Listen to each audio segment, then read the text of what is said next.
Setelah dilakukan pelarangan ekspor di bulan April, pasokan kita mencapai 211.000 ton per bulannya, melebihi kebutuhan nasional bulanan kita. Selain itu, juga terdapat penurunan harga rata-rata minyak goreng secara nasional. Pada bulan April sebelum pelarangan ekspor, harga rata-rata nasional minyak goreng curah berkisar kurang lebih Rp19.800. Dan setelah adanya pelarangan ekspor, harga rata-rata nasional turun menjadi Rp17.200 sampai dengan Rp17.600. Penambahan pasokan dan penurunan harga tersebut merupakan usaha bersama-sama kita, baik dari pemerintah, dari BUMN, dan juga dari swasta. Walaupun memang ada beberapa daerah yang saya tahu harga minyak gorengnya masih relatif tinggi. Tapi saya meyakini dalam beberapa minggu ke depan, harga minyak goreng curah akan semakin terjangkau menuju harga yang kita tentukan, karena ketersediaannya semakin melimpah. Oleh karena itu, berdasarkan kondisi pasokan dan harga minyak goreng saat ini, serta mempertimbangkan adanya 17 juta orang tenaga di industri sawit, baik petani, pekerja, dan juga tenaga pendukung lainnya, maka saya memutuskan bahwa ekspor minyak goreng akan dibuka kembali pada Senin 23 Mei 2022. Meskipun ekspor dibuka, pemerintah akan tetap mengawasi dan memantau dengan ketat untuk memastikan pasokan tetap terpenuhi dengan harga terjangkau. Kita memberikan apresiasi kepada Bapak Presiden Joko Widodo sudah mencabut larangan ekspor untuk minyak goreng dan CPO. Semoga ini menjadi devisa negara ya, pundi-pundi uang ada masuk lagi. Karena sudah ekspor lagi, Vi, sudah bisa lagi. Nah, makasih Pak Presiden, gorengan bisa jadi murah lagi harganya sekarang. Amin, stok aman yang penting ya di Indonesia ya. Yang real-real aja depan saya lah kalau saya sih. Kita langsung bergabung bersama dua narasumber yang sudah bergabung pada pagi hari ini. Ya, ini sudah ada Tauhid Ahmad, Direktur Eksekutif Indef, dan juga Gulat Manurung, Ketua Umum DPP Apkasindo, Asosiasi Petani Kelapa Sawit Indonesia. Assalamualaikum, selamat pagi Bapak-Bapak. Waalaikumsalam, selamat pagi Indonesia. Apa kabar Mas, Mbak? Baik, saya mau langsung ke Bang Gulat. Kalau melihat ini nampaknya direspon positif begitu ya oleh teman-teman petani kelapa sawit. Bagaimana dengan adanya kebijakan baru ini, pencabutan larangan ekspor CPO dan juga minyak goreng, Bang? Wah, luar biasa. Tentu kami memberikan apresiasi kepada Pak Presiden yang merespon dengan cepat. Karena sejak awal kami sudah sampaikan, kita berpacu dengan waktu. Luar biasanya itu sebelum diumumkan Presiden mungkin sudah direspon oleh masyarakat atau perusahaan pabrik. Itu mulai jam 3 sore harga TBS petani sudah naik. Ya, khususnya setelah kita melakukan aksi tanggal 17 lalu ya, dengan aksi keprihatinan. Hari ini harga TBS itu sudah naik mencapai harga yang lumayan lah ya. Kalau untuk petani swadaya itu sudah Rp2.000 per kilo, sedangkan kalau untuk petani plasma itu Rp2.500. Namun demikian masih di bawah harga standar yang ditetapkan oleh pemerintah gitu. Betul. Oke, kedepannya apa nih mungkin yang bisa dibagi ya untuk pemerintah dari teman-teman petani ini mungkin? Ya, ke depan ini kan terjadi karena pabrik minyak goreng itu khususnya itu hanya hanya dikendalikan oleh perusahaan-perusahaan besar. Jadi ke depan pemerintah harus melihat potensi dari kekuatan petani sawit yang tersebar dari Aceh sampai Papua dengan luasan itu mencapai 6,72 juta hektar. Jadi untuk supaya jangan ini menjadi musiman, harus menggesa petani-petani memiliki usaha pabrik minyak goreng curah, ya paling tidak untuk kebutuhan domestik ya, saya pikir itu. Dan itu teknologinya nggak susah, yang kami butuhkan adalah regulasi. Jika itu bisa diwujudkan, berarti kebutuhan minyak goreng yang sifatnya domestik tadi bisa disuplai dari pabrik-pabrik minyak goreng petani. Untuk ekspor ya mungkin kami persilakan perusahaan besar yang sudah punya jejaring ya. Itu yang pertama. Nah yang kedua adalah pemerintah harus merevisi itu Permentan 01 2018 supaya jangan kalau ada fluktuasi harga petani swadaya jangan menjadi sapi perah gitu loh. Karena Permentan 01 yang mengatur tata cara penetapan harga TBS itu hanya melindungi petani yang bermitra. Padahal petani bermitra itu Mas Arief hanya 7% dari 6,7 juta hektar, 93% itu petani swadaya atau mandiri yang tidak bermitra. Nah, bagaimana mungkin 7% menjadi patokan untuk yang 93%? Nah, dengan revisi tadi akan dibuat semacam kalimat atau dihapuskan hanya petani bermitra, tetapi adalah harga petani sawit Indonesia. Kalau dia bermitra dengan perusahaan, ya silakan perusahaan memberikan harga khusus melalui peraturan mereka, tidak menjadi beban pemerintah ke depannya gitu. Jadi kalau ada goncangan harga, petani yang tidak bermitra tadi bukan menjadi lauk ya bagi pabrik-pabrik untuk meraup untung yang lebih besar gitu. Iya, iya. Baik, Bang Gulat, kalau untuk sebenarnya berikan gambaran sedikit kepada kita semua bagaimana produksi, kemudian pasokan di dalam negeri dan juga kebutuhan di dalam negeri seperti apa sih, Bang? Kalau kita lihat dengan produksi TBS petani sawit dengan perbandingan dari perusahaan besar, ya itu kan sebenarnya berbeda sedikit saja ya. Petani sawit dengan saat ini sudah mengikuti program replanting Bapak Presiden, tentu rendemennya itu sudah mencapai 21-22%. Nah, dengan adanya produksi rendemen yang cukup tinggi, ini akan meningkatkan daya tawar petani sawit. Nah, secara produksi ya. Nah, sedangkan secara luas, kita itu hanya berbeda 8% ya dengan perusahaan perkebunan kelapa sawit. Jadi sebenarnya ada kekhilafan selama ini di mana pertama, terlampau lama pembiaran itu petani hanya bergerak di hulu. Ya, yang kedua BUMN yang merupakan badan usaha milik negara, dia tidak ekspansi perluasan kebun dan ekspansi hilirisasi. Justru berkurang luas lahannya pada 10 tahun terakhir, khususnya plasmanya banyak yang bercerai dari intinya. Dan ini adalah tanda tanya besar. Kenapa itu terjadi? Nah, ke depan ini BUMN atau holding PTP 5 atau PTP supaya maju ke lini yang paling sensitif hari ini hampir 4 bulan kita ributkan itu masalah ketersediaan minyak goreng gitu. Baik. Oke, saya ke Pak Tauhid Ahmad deh. Mungkin kita lebih general lagi ya Pak Tauhid. Apa jaminannya dengan pencabutan ya larangan ekspor yang berlaku nanti hari Senin 23 Mei 2022 ini, dampaknya bagi ketersediaan dan juga harga minyak goreng nasional. Ini penting nih didengar oleh para kaum emak-emak yang ada di rumah. Ya, makasih. Ya, saya kira begini. Yang pertama memang saya mengapresiasi ya kebijakan pencabutan larangan ekspor ya.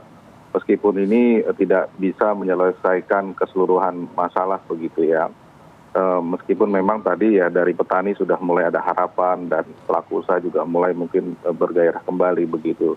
Namun demikian memang pada beberapa sisi masih belum lengkap karena kebijakan ini harus disertai dengan kebijakan-kebijakan lainnya. Nah, kalau pada tingkat internasional memang kalau kita lihat ya pada saat diumumkan langsung harga internasional itu CPO turun begitu ya.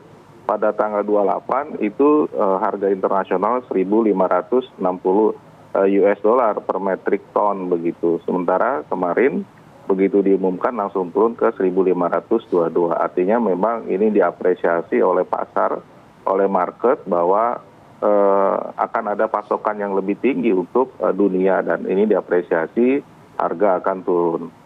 Namun demikian kalau kita lihat ya harga di domestik memang sebenarnya belum terlalu signifikan ya turunnya ya. Kalau tadi apa yang disampaikan Pak Presiden belum signifikan, bahkan per tanggal katakanlah 19 Mei ini harga minyak goreng curah sebenarnya masih kalau secara nasional rata-rata masih sekitar 18.950 per kilogram ya. Memang masih lebih tinggi kalau kita bandingkan turunnya kalau kemarin sekitar 19 ribuan itu masih sekitar 5-6%, belum terlalu signifikan. Artinya bahwa ada persoalan lain yang harus kita selesaikan agar harga menjadi titik ke 14.000. Nah tadi apa yang disampaikan Pak Presiden bahwa memang pasokan supply yang tidak kurang begitu dari sekitar 200 menjadi 75 atau 80, memang karena kebijakan yang seringkali berubah-ubah dan ini membuat para pelaku memang tidak memproduksi atau menahan produksi. Yang kedua adalah mengenai kebijakan mengenai harga. Yang kemungkinan karena harga CPO-nya internasional tinggi, itu mengakibatkan memang agak sulit mencapai harga pada level 14.000 begitu. Sementara harga internasional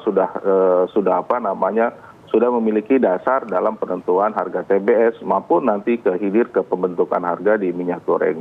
Saya kira untuk menjamin bahwa pasokan katakanlah harga turun kembali, saya kira memang larangan ekspor itu betul harus dicabut, namun ada jaminan pasokan dalam negeri sekitar 200.000 tadi yang disampaikan Presiden betul, atau total sekitar 2,4 sampai 2,5 juta tetap dijaga. Nah ini yang mekanisme ini yang belum disampaikan. Mungkin berikutnya mungkin ada kebijakan tambahan bagaimana ini ada pasokan yang lebih tinggi. Jadi ada alternatif. Yang pertama adalah tentu saja mekanismenya adalah pemerintah ambil alih untuk pasokan sekitar 2,4 sampai 2,5 juta ton cadangan ya. Itu harus ada pemerintah mengambil alih itu. Apakah melalui tadi ya BUMN ya, perusahaan perkebunan BUMN, ataupun pemerintah mencadangkan melalui Badan Usaha Logistik minyak goreng untuk kebutuhan domestik, pemerintah yang ambil alih. Yang kedua tentu saja kalau misalnya ini diserahkan ke swasta, tentu akan ada subsidi terutama untuk biaya distribusi, pengemasan dan sebagainya yang bisa mengurangi beban kos agar harga bisa diterima oleh konsumen lebih rendah begitu ya. Tanpa itu kita agak khawatir kalau misalnya sekarang ini istilahnya dilepas ya, tapi tidak ada pegangan. Nah ini yang agak sulit begitu. Baik, kita akan mendalami nanti di segmen berikutnya mengenai pencabutan larangan ekspor minyak goreng bersama dua narasumber sesaat lagi. Tetap bersama kami di Apa Kabar Indonesia Pagi. Ya, kembali lagi di Apa Kabar Indonesia Pagi. Saya mau ke Mas Tauhid langsung. Mas, kalau melihat sudah ada pencabutan larangan ekspor minyak goreng dan juga CPO, lantas apakah memang harus ada kebijakan turunannya juga yang dibarengi dengan pencabutan larangan ekspor ini, Mas? Ya, saya kira ya sangat perlu ada ya. Pertama adalah mengenai kebijakan untuk menjaga stok pangan nasional, begitu ya. Dan ini menjadi sangat prioritas. Apakah nanti kalau problemnya stok ini tentu saja harus ada jumlah tertentu, katakanlah hampir 2,4 setahun atau tadi 210 per bulan, itu memang harus ada dicadangkan dan harus diatur mekanismenya. Dia berasal dari sumber produsen mana, melalui jalur katakanlah jalur distributor minyak goreng yang mana, sehingga ini bisa lebih kuat dan memang bisa dipegang dari hulu dan hilir sehingga harganya tidak bisa dipermainkan, tidak ada penimbunan, kemudian tidak ada katakanlah ada stok yang satu daerah berlebih atau satu stok yang kurang. Jadi cadangan ini perlu ada. Kemudian yang kedua tentu saja berkaitan dengan kebijakan harga itu sendiri. Begitu kebijakan harga tentu kalau misalnya ingin turun atau lebih rendah daripada harga internasional, perlu ada tambahan tadi yang saya sampaikan ya, subsidi harga. Apakah katakanlah pemerintah bisa menanggung biaya distribusi, biaya logistik ataupun biaya untuk pengepakan yang saya kira memang diperlukan agar harga bisa lebih rendah. Nah yang ketiga saya kira memang berkaitan dengan menjaga konsistensi kelembagaan, siapa yang harus serahkan untuk menjaga kedua ini, karena kalau tidak ada katakanlah perubahan kebijakan dan memang kurang kalau hanya Kementerian Perdagangan, ya perlu ada stakeholder lain, katakanlah memerintahkan untuk Bulog ataupun BUMN lain menjaga agar jalur distribusi ini tetap terjaga, atau biayanya pemerintah yang tanggung begitu. Oke, kalau Bang Gulat Manurung bagaimana pernyataan Anda, mungkin sikap Anda? Ya, yang pertama kita harus beralih cepat mengambil alih kapten ke-11 dari runner up ya Malaysia. Ini sudah berlangsung kurang lebih 28 hari ya. Yang kedua, saya berpola pikir berbeda ya. Jadi kalau saya melihat pidato Pak Jokowi, semua harus terjaga dalam konteks harga minyak goreng head tersedia. Yang kedua adalah harga petani sawit cocok dan devisa negara masuk. Jadi masalah setelah dibuka keran ekspor hari Senin, ya untuk menjaga kata Bang Tauhid tadi benar. Tetapi silakan ekspor. Sebesar berapapun harga CPO internasional ekspor. Tetapi harga minyak goreng untuk masyarakat head 14.000. Jadi selisih antara harga keekonomisan dengan harga head itulah yang digendong oleh BPDPKS. Berapapun jumlahnya, tahun ini berpotensi terkumpul 120 triliun. Kalau dia 7,6 triliun, nggak sampai 15 triliun mensubsidi minyak goreng untuk rakyat. Clear. Yang kedua, saya sepakat dengan Bang Tauhid, ya kendala daripada minyak goreng selama ini sebenarnya cukup sederhana kok. Distribusi minyak goreng itu ada di pabrik. Hanya kita ke depan harus berpikir bagaimana menyiapkan minyak goreng kemasan sederhana supaya bisa masuk ke pasar-pasar modern. Karena pengkonsumsi minyak goreng curah itu juga ada di kota-kota besar. Tetapi tempat itu yang tadi menjual Bang outletnya Gulat tidak di ada. awal tadi gitu. menyebutkan petani swadaya tadi ya dimaksimalkan, diberikan kesempatan, begitu maksudnya? Iya, ini kan dua hal yang berbeda ya dengan harga minyak goreng internasional dengan petani sawit. Nah, kalau untuk petani sawit swadaya yang 93% tadi itu selama ini tidak terlindungi harganya. Makanya kita ketika kemarin melakukan aksi keprihatinan, kita meminta segera meninjau itu namanya Permendan 01. Jadi tidak ada lagi perbedaan antara petani swadaya dengan petani bermitra yang hanya 7%. Nah, gitu. Nah, jadi masalah harga tadi Mas Tauhid dan kita semua lebih bagus kita mencari untuk semua aman. Minyak dunia berapapun harganya, itu tetap disubsidi untuk minyak goreng masyarakat melalui dana sawit. Dana sawit bukan BPDPKS, bukan APBN, tetapi itu dana gotong royong daripada petani sawit menyumbang Rp980 per kilogram TBS-nya untuk digunakan ditabung melalui BPDPKS, no APBN. Hari ini kami sudah mulai merasakan manfaat pidato dari Pak Jokowi ya. Hari ini sudah naik harga itu rata-rata 500 sampai 550 rupiah. Harga sekarang sudah 2.500 untuk yang bermitra, 2.000 untuk yang petani swadaya. Nah, ini kan signal positif. Nah, itu yang saya maksud. Jadi menjaga semuanya dengan cara menggunakan dana BPDPKS. Jadi ibu-ibu happy, kami petani sawit dapat untung, tidak buntung seperti kemarin gitu.